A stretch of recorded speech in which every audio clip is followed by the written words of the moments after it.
Alabama's hot shooting melts into letdown loss at Kentucky. In the span of about an hour Saturday afternoon in Lexington, the floor and ceiling of Alabama's current basketball season was on display in Rupp Arena. The Tide made 9 of its first 12 three-pointers to race to a 13-point lead over fourth-ranked Kentucky, but then missed 18 of its next 19 to fall into a deep second-half hole that teetered on being a blowout. More in Alabama sports. Live updates. Number 25 Alabama at number 4 Kentucky. Alabama shows signs of gelling ahead of trip to Kentucky, its sixth top 5 opponent. Nick Saban, Alabama's backup receivers did not capitalize on title game playing time. Alabama's 90-81 loss was their second in 2 weeks to Kentucky and fourth this season to the SEC's top 2 teams after being swept by Auburn. At 7-7 in conference play, Alabama faces an uphill climb over the final 2 weeks of the regular season to secure a double bye in next month's SEC tournament. The early portion of Saturday's game, like the Tide's wins over other top 5 teams this season in Baylor and Gonzaga, showed that Alabama is capable hanging with the elites of college basketball. But after Alabama built a 41-28 lead with 5:35 left in the first half,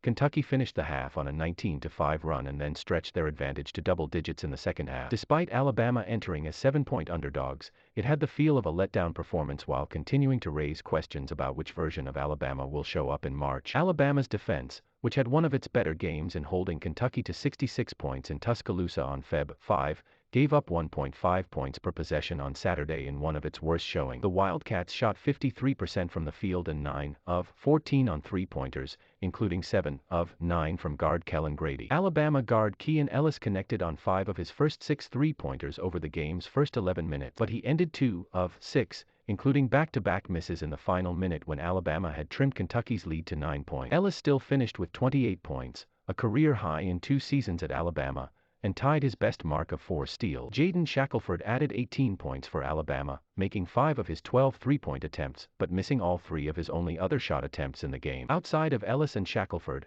Alabama went 2 of 17 from three-point range, including 0-4 from Yavin Quinterly and 0-3 from Darius Miles. After Kentucky had a rare rebounding deficit in their first meeting with Alabama, the Wildcats out-rebounded the Tide 39-32, despite Alabama grabbing 17 offensive boards. The loss snapped Alabama's 3-game winning streak, which had been its longest since early December. The Tide sit in 6th place in the SEC behind Auburn, Kentucky, Tennessee, Arkansas, and LSU. Alabama holds tiebreakers over Tennessee and Arkansas, and can sweep LSU with a win March 5, but will need help to finish in the conference's top 4 spots and secure a double bye in the tournament. Saturday's game also represented an opportunity for Alabama to make noise on a national stage and secure its spot among the top 20 teams in the nation. Before the game aired on broadcast television, CBS revealed the NCAA Tournament Committee's top 16 projected overall seeds. Those did not include Alabama, but the committee's Tom Burnett said the Tide was one of a few schools considered for the final spot, which would equate to a number 4 seed in next month's tournament. Kentucky played without guards TyTy Washington and Sahvir Wheeler,